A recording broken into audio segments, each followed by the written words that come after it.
Hello friends, एक बार पुनः स्वागत है आप सबका ग्रेजुएशन वाला पे। तो आज के वीडियो में बात करेंगे MJC MIC4 जियोग्राफी यूनिट 1 के बारे में, जो कि थर्ड सेमेस्टर में पढ़ना है। तो जिनका भी मेजर जियोग्राफी है तो उनको थर्ड सेमेस्टर में मेजर 4 के पेपर में जो पढ़ना है उसके यूनिट 1 को बताने वाले हैं। और MIC4 जो है वो सेमेस्टर 4 में जिनका MIC में होगा उनके लिए भी होगा यह। तो थर्ड सेमेस्टर वाले ध्यान देंगे। फर्स्ट यूनिट में क्या पढ़ना है, तो फर्स्ट यूनिट में दंड आरेख को पढ़ना है, यानी कि बार डायग्राम को पढ़ना है। क्या पढ़ना है? बार डायग्राम, यानी कि दंड आरेख के बारे में पढ़ना है कि दंड आरेख क्या होता है और इसके प्रकार को पढ़ना है। तो यूनिट 1 में ही पढ़ना है। तो चलिए देखते हैं यूनिट 1 को। देखिए, इसमें MJC 4 में जो है कुल 4 यूनिट पढ़ना है। थर्ड में भी MJC थर्ड में भी 4 यूनिट पढ़ना था, तो 4 यूनिट कंप्लीट हो चुका है। अब इसका बारी है। तो आज की वीडियो में यूनिट 1 को देखेंगे। यूनिट 1 में पढ़ना nature and scope of cartography and इसके अंतर्गत bar diagram and types and use, इसका इस्तेमाल क्या है और इसका टाइप्स क्या है। बार डायग्राम यानी कि दंड आरेख के बारे में। चलिए देखते हैं बार डायग्राम को। सबसे पहले है ये है आंकड़ों का ग्राफिकल प्रदर्शन, ग्राफिकल रिप्रेजेंटेशन ऑफ डाटा। तो देखिए क्या होता है आंकड़ों का ग्राफिकल प्रदर्शन। तो आंकड़ों का ग्राफिकल प्रदर्शन क्या होता है, देखिए, जब आंकड़ों यानी डाटा को रेखा चित्रों की सहायता से प्रदर्शित किया जाता है तो इसे आंकड़ों का ग्राफीय प्रदर्शन कहते हैं। ग्राफीय प्रदर्शन किसे कहते हैं? जब आंकड़ों को रेखा चित्रों की सहायता से प्रदर्शित किया जाता है तो इसे आंकड़ों का ग्राफीय प्रदर्शन कहते हैं। आंकड़ों को प्रदर्शित करने के लिए कई विधियों का उपयोग किया जाता है, जिनमें से कुछ महत्वपूर्ण विधियां इस प्रकार हैं। जैसे दंड आरेख यानी कि बार डायग्राम, जो कि पढ़ना है हमको यूनिट 1 में। बार डायग्राम हो गया, वृत्त चित्र हो गया, दंडाकृति हो गया, आवृत्ति बहुभुज हो गया, आवृत्ति चक्र हो गया, संचयी हो गया, संचयी आवृत्ति हो गया, वक्र इत्यादि। तो यही सब आता है आंकड़ों का ग्राफीय प्रदर्शन में। तो चलिए अब देखते हैं इसमें हमको मेनली दंड आरेख के बारे में पढ़ना है, यानी बार डायग्राम के बारे में पढ़ना है। चलिए पहला है दंड आरेख। दंड आरेख क्या होता है? दंड आरेख को स्तंभ रेखा चित्र भी कहते हैं। तो दंड आरेख को और किस नाम से जाना जाता है? स्तंभ रेखा चित्र के नाम से भी जाना जाता है। इसमें भिन्न भिन्न मूल्यों को ऊर्ध्वाधर या क्षैतिज स्तंभों के द्वारा तुलनात्मक रूप प्रदर्शित किया जाता है। दंड आरेख भिन्न भिन्न प्रकार के हो सकते हैं, जैसे कि दंड आरेख यानी कि सिंपल बार डायग्राम हो गया। उसके बाद मिश्रित दंड आरेख यानी कि कंपाउंड बार डायग्राम हो गया। एक होता है सिंपल यानी कि साधारण दंड आरेख, उसके बाद मिश्रित दंड आरेख, उसके बाद बहुदंड आरेख यानी मल्टीपल बार डायग्राम, उसके बाद द्विदिशा दंड आरेख यानी कि डुओ बार डायग्राम। इसके प्रकार होता है। चलिए सरल दंड आरेख, तो इसके प्रकार में पहला प्रकार को देखते हैं। दंड आरेख के पहला प्रकार को देखते हैं, सरल दंड आरेख यानी कि सिंपल बार डायग्राम। सरल, देखिए यहाँ पे कुछ मिस्टेक है, कहाँ गया दंड आरेख? हाँ, दंड आरेख में जो दिया था मिश्रित दंड आरेख सिंपल बार डायग्राम जैसे कि दंड आरेख, तो इसमें दंड आरेख नहीं साधारण होना चाहिए था। यहाँ पे साधारण दंड आरेख यानी सिंपल बार डायग्राम, साधारण लगा लीजिएगा यहाँ पे। चलिए देखते हैं पहला सरल दंड आरेख यानी कि सिंपल बार डायग्राम। तो सिंपल बार डायग्राम क्या होता है? सरल दंड आरेख के द्वारा तालिका में दिए गए मूल्यों के किसी एक गुण को प्रदर्शित किया जाता है। इस सरल बार डायग्राम में क्या होता है? सरल दंड आरेख के द्वारा तालिका में दिए गए मूल्यों को किसी एक गुण को प्रदर्शित किया जाता है। इसमें केवल एक ही गुण को प्रदर्शित किया जाता है, किसमें? सिंपल बार डायग्राम यानी सरल दंड आरेख में। देखिए इसका आरेख यही है सिंपल बार डायग्राम का। देखिए सिंपल बार डायग्राम लिखा हुआ है ना, सिंपल बार डायग्राम। और ये डाटा है, देखिए RS इन 1000, इसमें रुपया लिखा हुआ है 1000 में। ये 50,000 है, 100,000, 15, 150,000, 200,000।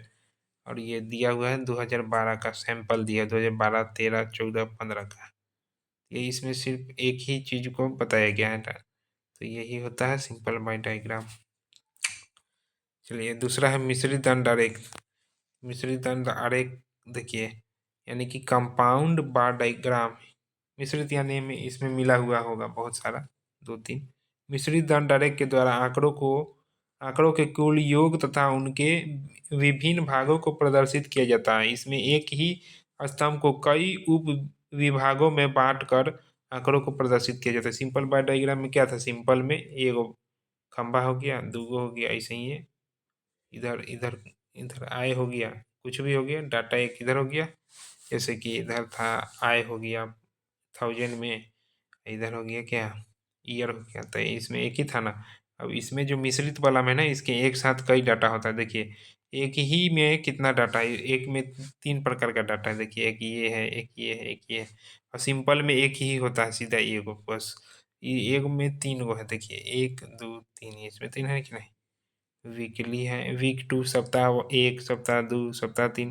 इसमें देखिए इसमें कितना है, 3 गो है इसमें। सिंपल वाला में एक एक होता है, मिश्रित वाला में 3 भी हो सकता है, 2 भी हो सकता है, 3 से ज़्यादा भी हो सकता है। तो इसको बोलते हैं कंपाउंड बार डायग्राम। उसके बाद है बहुदंत आरेख, मल्टीपल बार डायग्राम। इसमें तो 3 था, इसमें मल्टीपल होगा, बहुत सारा होगा। जब तालिका में किसी स्थान या समय में एक साथ कई वस्तुओं के आंकड़े दे दिए गए हों तो इनको बहुदंड आरेख द्वारा प्रस्तुत करते हैं। बस मतलब एक ही डाटा में बहुत सारे डाटा को दर्शाना होगा तो किसका उपयोग होगा, बहुदंड आरेख का उपयोग होगा। इसमें एक ही समय या स्थान के आंकड़ों को एक दूसरे से सटाकर स्तंभ बनाते हैं, फिर थोड़ा रिक्त स्थान छोड़कर दूसरे समय के आंकड़ों को प्रदर्शित करते हैं। देखिए अब इसमें दिखाते हैं। देखिए 2011 में 3 गो डाटा बताया गया है, तो 2011 का डाटा है जो कि इसमें 3 गो है, सिंगल है ना, बहु। तो ये यही हो गया बहुदंड आरेख। इसमें भी 3 गो डाटा है, 2011 में भी 3 डाटा है, 2012 में भी 3 गो है, 13 14 इसमें। तो ये क्या हो गया, मल्टीपल बार डायग्राम हो गया। अब आता है द्विदिशा दंड आरेख। द्विदिशा मतलब दोनों दिशा में, यानी कि ये जो लाइन है ना, ऊपर में भी होगा डाटा और नीचे में भी आरेख होगा। तो ऊपर में जो होगा क्या होगा, प्लस में होगा, नीचे में जो क्या होगा, माइनस में होगा। ऊपर वाला पॉजिटिव होगा और नीचे वाला निगेटिव होगा। तो देखिए द्विदिशा दंड आरेख क्या होता है, डुओ डायग्राम। देखिए जब तालिका क्या है, जब तालिका में धनात्मक, हाँ धना अभी बोले ना, पॉजिटिव और निगेटिव वाला होता है, ऊपर में पॉजिटिव नीचे में निगेटिव।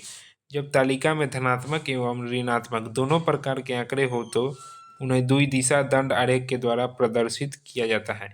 आरेखों में आधार रेखा के ऊपर धनात्मक, जैसे ये रेखा हो गया, इसके ऊपर जो आएगा रेखा के ऊपर वो क्या होगा, वो धनात्मक होगा, धनात्मक स्तंभ होगा, और नीचे ऋणात्मक स्तंभ को प्रदर्शित किया जाता है। तो जो नीचे रहेगा वो ऋणात्मक स्तंभ को प्रदर्शित करेगा। तो यही है द्विदिशा दंड आरेख, दोनों दिशा में। देखिए हाँ है ना, ये देखिए यहाँ ये मेरा मेन पॉइंट है, आधार है, बेस है ये वाला, ये लाइन। ऊपर में देखिए ये पॉजिटिव वाला है ना, ये पॉजिटिव वाला, और नीचे जो आ गया है, इसके नीचे जो आ गया ये निगेटिव वाला हो गया। ये हो गया द्विदिशा दंड आरेख यानी डुओ बार डायग्राम।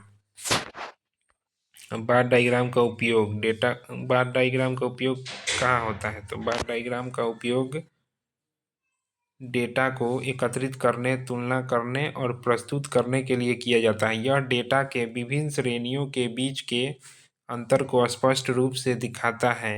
यहाँ कुछ प्रमुख उपयोग हैं, तो देखिए बार डायग्राम के कुछ प्रमुख उपयोग को। पहला, डेटा की तुलना। डेटा की तुलना, बार डायग्राम विभिन्न समूहों या श्रेणियों के बीच मूल्यों की तुलना करने के लिए उपयोग किया जाता है। उदाहरण के लिए विभिन्न वर्षों में बिक्री का प्रदर्शन दिखाने के लिए। दूसरा है डेटा का विश्लेषण। अब डेटा का विश्लेषण, बार डायग्राम का उपयोग डेटा के विश्लेषण के लिए भी किया जाता है। यह डेटा के पैटर्न को पहचानने में मदद करता है, जैसे कि कौन सी श्रेणी में सबसे अधिक वृद्धि हुई है और कौन सी श्रेणी में सबसे कम वृद्धि हुई है, इसको बताने के लिए। उसके बाद तीसरा है रिपोर्टिंग। रिपोर्टिंग करने के लिए यह रिपोर्ट और प्रस्तुतियों में उपयोगी है क्योंकि यह जटिल डेटा को सरल और दृश्य रूप में प्रस्तुत करता है। उसके बाद चौथा देखिए, चौथा क्या, आंकड़ों का प्रदर्शन। आंकड़ों का प्रदर्शन में क्या है, यह सांख्यिकी में अक्सर उपयोग किया जाता है, जैसे जनसंख्या की वृद्धि, उत्पादकता के स्तर आदि को प्रदर्शित करने के लिए। उसके बाद है समय के साथ परिवर्तन। समय के साथ परिवर्तन क्या है, समय के साथ परिवर्तन, बार डायग्राम का उपयोग समय के साथ डेटा में हुए परिवर्तनों को दर्शाने के लिए भी किया जा सकता है। जैसे कि एक कंपनी की वार्षिक आय की तुलना।